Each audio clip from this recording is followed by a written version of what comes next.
ఏపీలో ఇప్పుడు జరగబోతున్న ఎన్నికల్లో ఖచ్చితంగా గెలుపు అంచనాలున్న ప్రముఖుల్లో నారా లోకేష్ పేరు కూడా టాప్ లో కనిపిస్తుంది.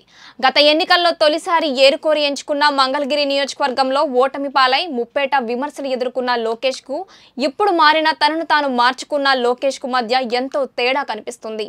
దీనికి తోడు అమరావతికి వైసీపీకి సర్కార్ చేసిన అన్యాయం, స్థానికంగా నిత్యం అందుబాటులో ఉంటూ లోకేష్ పెంచుకున్న పాజిటివిటీ ఇప్పుడు ఆయన్ను మంగళగిరిలో గెలుపు గుర్రంగా మార్చేసిందన్న టాక్ వినిపిస్తుంది.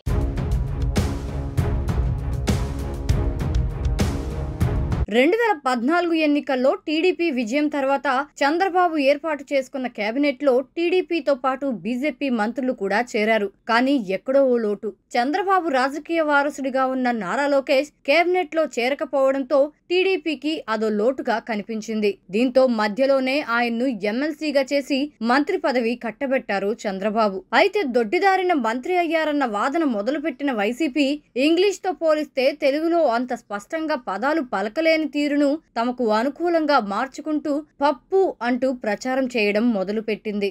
ఎందుకంటే మన మధ్య లోకేష్ పొలిటికల్ బఫూన్ అంటాం మేము. పడగొట్టి జగన్ రెడ్డి నీకు దమ్ముంటే కుప్పం తీరా, నువ్వు మొగాడైతే కుప్పం తీరా అన్నాడు.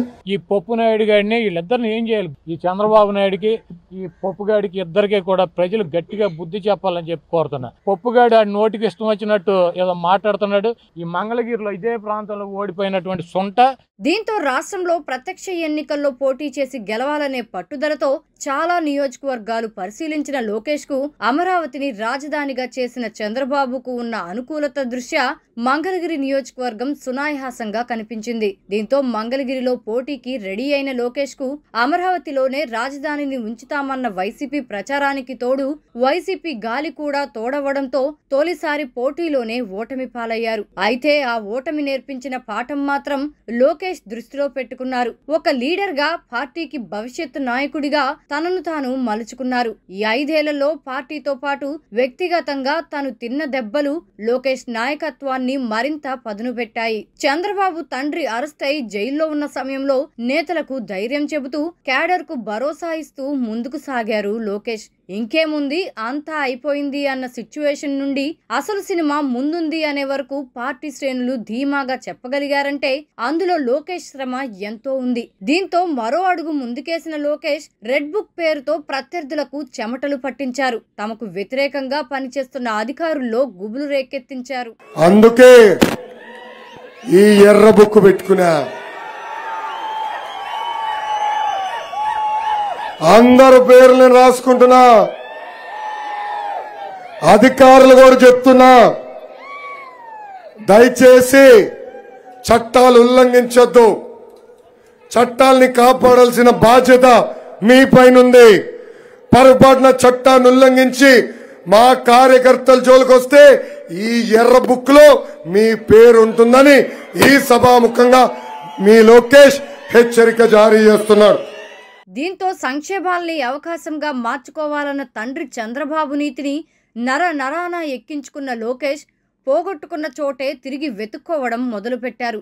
ఈ 5 ఏళ్లు అటు రాష్ట్రంలో పార్టీని బలోపేతం చేసేందుకు తన వంతు కృషి చేస్తూ మరోవైపు తన సొంత నియోజకవర్గం మంగళగిరిలో లెక్కలేనన్ని సార్లు లోకేష్ పర్యటించారు. ప్రభుత్వం టీడీపీ బ్రాండ్ మర్చిపోయేలా చేసేందుకు అన్న క్యాంటీన్లను తొలగిస్తే మంగళగిరిలో తాను స్వయంగా క్యాంటీన్ ఏర్పాటు చేయించి అన్నార్థులని ఆదుకున్నారు. స్థానికంగా పటిష్టమైన క్యాడర్ను ఏర్పాటు చేసుకున్నారు.